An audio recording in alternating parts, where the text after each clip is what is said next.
I'm Richard Pyatt. Welcome back to EOS, Traction for Your Workplace Goals. Michele Mollard is a certified EOS implementer. There are a number of these episodes. If you're seeing or hearing this one, look for more. Subscribe, follow, whatever the word is, and you'll get a little alert when these episodes come available. Today's discussion is one I would imagine folks are curious about: the fundamentals of an EOS rollout.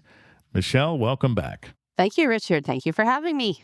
This is probably what people want to know, right? They ask you, well, how does this start? What happens when we start doing this? Yeah, that's exactly it. I think it's when people think about EOS, sometimes they talk about, oh, I'll just do this for the leadership team. But EOS has never been meant to sit with just the leadership team and the skills and the attributes and the technology and the tools to stay there. It is meant to migrate all the way through the organization, all the way to part-time, third shift, every part of the organization. And so I just wanted to talk about it a little bit from a high level, just rolling out anything and then rolling out EOS, if that works for your brain power, Richard, if that works. I'm following you so far. You're at following. least. Let's do this. Okay. I love it. I love it. I love it. So I just want to talk about rollout of anything, right? So change management, right? A little bit of a buzzword around this world, change management, and a little bit of practicality that needs to happen with that. It is all about managing change, right? It's a fancy word of just doing it backwards. And so when you are trying to implement anything new, even a new payroll system, a new 401k system, a new person, right? It all talk about change management. And I just wanted to talk about really three things, right? It's all about communication. It's all about listening, which is a form of communication, but it's all about listening. Mhm. And it's all about space. Giving them enough space. So communication and how we're delivering it and what we're saying. Listening is a major factor of being able to receive feedback and then ultimately giving everybody the space they need to absorb it. And so sometimes for many early adopting people, they can whop, and they're going to get it right away and they're just going to grab hold and they're going to run. I'm not an early adopter and also a high fact finder. So it takes me a little bit more time to hear it, potentially even research it on my own, and then engage with it or roll it out or engage with it. Mm-hmm. Yeah. First of all, the word change has a little bit of a scary charge to it, doesn't it? People say, oh, man, this is a little scary when we have to do things differently. And what's at the root of that?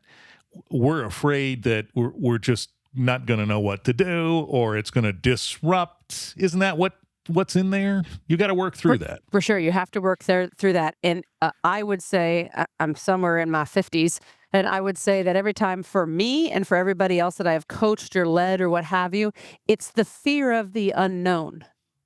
And so that's why communication is key. Listening is key so they can ask questions in the space to be able to formulate what they want to ask. And being able to do that, right? And so it's just, they don't know, let's talk about work. They don't know if they still have a job. Like, that's where people's brains go. Like, when you go and do this, especially with EOS, it's like, am I getting fired? What's this new system? Are they bringing in AI, right? I mean, who knows when people are listening to this in the course of the next century?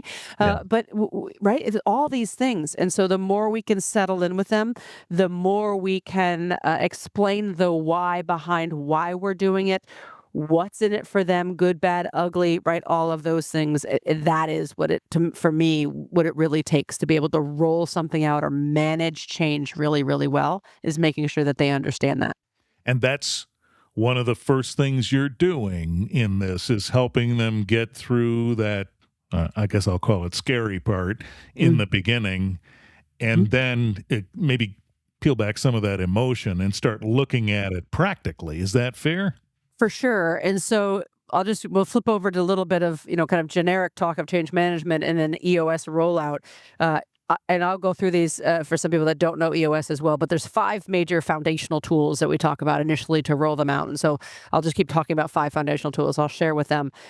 The biggest thing, what I'm finding from it, is people are saying, hey, Michele, we're gonna do EOS. It's an operating system. It's how the human energy or the human people operate within our business. Uh, and so when we are rolling this out, we don't want to share with them that we recognize things were broken, bent. And I'm like, oh, they already know. Right. And so we're afraid to say to the employees, warts and all, to say, this is why we did it. We have not been making a great profit. Let's be honest. We feel like we haven't been listening to our staff well. We feel like everything's a little chaotic. I feel like the business is running me.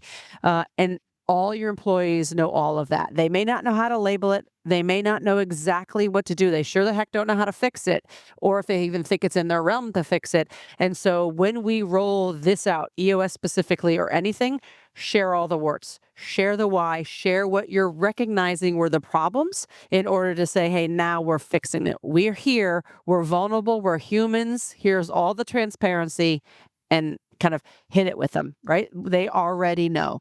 Is it typical for management or owners to do that, be vulnerable? Or is it a go-to to try to put up a veneer? It'll depend. I'll probably get scrutinized for this one. Generationally, it's more and more acceptable to show vulnerability, to show transparency in leaders. In my mid 50 era, they're more transparent than my parents who are in their 70s. My dad owned a business 70s and 80s, and that millennials, Zs, alphas, they're all coming with full transparency, right? And so, which is great, right? And so I think it's a great movement. I think it's a great way that people want to engage. And so they're asking to be included in the why, and therefore they're very vulnerable to understand. And so a little bit of both. No, I don't think everybody is wired with it, but I do think it is a leadership ability that we need to adopt, not only in change, just period. All right. So we get through that initial part, Yes. and now we're really looking at what the rollout means. What has to happen now? Yeah, I think we're talking about EOS, the 5 foundational tools, right? So the vision traction organizer or a strategic plan. We're talking about scorecards, KPIs, metrics, whatever that might be, is number 2. We're talking about how we meet on a regular basis, number 3. We're talking about priorities, rocks, whatever we want to call them. We call them rocks. And then our org chart, or what we call an accountability chart. So those are the 5 tools that we're talking about, and recognizing how each person engages with that, right? And so in the accountability chart, what does that mean? And we could be here all day, and I don't want to do that. And so there's plenty of other episodes before or coming that we're going to talk about what that means, but it's basically how they sit and what they're accountable to do. And so we have to make sure they're on the same page, right? It's just basically their job description summarized really, really small. And so as we're rolling out these 5 foundational tools, look for the early adopters, look for the what I call journey champions. And so in absolutely every organization, even within a team, there are people that will want this, that will see it, that will glom onto it and grab it. And so sometimes we feel like in organizations, we have to get the lowest common denominator and work on them. And I'm saying, get your early adopters, get your journey champions that latch onto this, and let them do the work.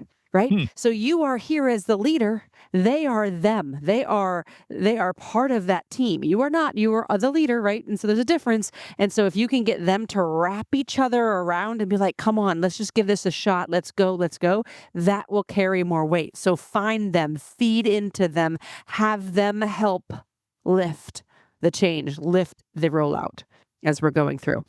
That's interesting, because I have a feeling that some owners, managers might fear that this change, there's that word again, will result in a bunch of resistance. What you just said is there's almost always early adopters who say, let's go, I'm ready. Yes, and I think that sometimes we don't know our employees as well as we should know our employees. And so there are some that, are like I would say those that are doing their job well, those that are asking questions, those that are trying to, even if we're not running on EOS, those that are trying to improve their teams, they are the ones that will glom on to this kind of change management or EOS rollout very quickly. And so maybe we just don't know, and we should know. So there's a side note that we really should know who those are. And sometimes I honestly have had a rollout, meaning I have had a one-to-one conversation with them to say, you're an exceptional employee, you're wired this way, and then I roll it out to them so that I kind of have a plant in the audience, right? Like you think about some comedians have a plant in the audience, so they laugh at the joke, and then everybody goes, "Oh, if he thinks that's funny, I'll laugh because I think that's great." Yes. You kind of have already a plant in the audience, right? As you're rolling this out to the rest of the staff. All right. So we have the 5 pillars, and we're getting through the notion of change. We've got early adopters. Maybe we're starting to feel a little bit of the momentum now. What's next in the process? Yeah, for me, I would say it's, now we're having this kind of pre-work that's going on in our brain. It is going back to the communication. It is going back to listening and how we do that. And so you have to bring the energy, right? And so if you're not excited about the changes that this could bring, or you're even having a little nervousness, which is okay, right? Like I hope this EOS thing works, right? And so we may not know that as leaders, but we've got to show a united front. So the entire leadership team that's going on this journey, having the energy, making sure we're doing that. So if we're reading our new core values and we're like, it's integrity, it's hard work, it's right, like they're just not there. And so, I mean, anybody, right, is just like always bringing the energy, always bringing that may be ever there so they can buy in. And so I always say they're always watching, right? Employees are watching you and they're watching you engage. And if there's a side conversation being like, this is good, but it's not great, forget it, right? Like it's any part of any change that you're not fully bought in, right? It's like, maybe we have to disagree to commit, but we got to still commit. We got to still go, right? And so I think that's the next step to this is really, kind of more on that kind of finalizing that. The big piece of it is about communication, but it's about how you communicate, setting them to the why, painting the picture of how they're going to engage with the tool, how they can affect the tool in a good way, really being able to get feedback from them. If they're nervous and things of that sort, then just go with it, right? And just be able to have them engage with it as we go. So, Boy, I can appreciate the point you made about the leaders setting the tone for how things go, because sometimes I wonder if we even realize that when we are the leaders, that if we come across like Ferris Bueller's teacher, it's not going to, the enthusiasm's not there, right? Definitely not there. You've got to set that. Yeah. Definitely set that, right? I mean, again, they're watching and they're being able to do that. It's much better as we go through there. And I think too, my last kind of piece on this is it's not set it and forget it. And so sometimes we roll something out, we talk about the change and we're all energized around it. But in 6 months, kind of like our New Year's resolutions, maybe 6 weeks or 6 days, it's kind of faded out. And so EOS rollout, the whole piece, it's a lifestyle change. It's a new way of operating our business, and we've got to embrace that. And so it's not just one rollout meeting. It's a continuation of beating the drum of how this is helping. Eventually, they'll see the transformation in you as a leader, the transformation in the company, the P&L, all the things that come with implementing EOS, less chaos, all that. They'll see it. But until they see it and feel it, we have to continue to beat that drum. We have to continue to have the energy around it and the passion around it. All right. So did that get your wheels turning a little bit? Maybe you started to imagine what an EOS rollout could look like where you are.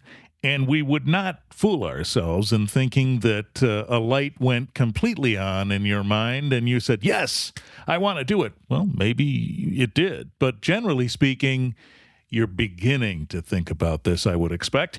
And Michele is ready to answer the questions that you have about your specific situation and how a rollout might affect that. Contact information in the show notes, so just reach out and Michele can answer those questions and help you think about it more. Certified EOS Implementer Michele Mollard here on EOS Traction for Your Workplace Goals. Subscribe because we have more episodes coming. We'll see you then, Michele. Thank you very much, Richard.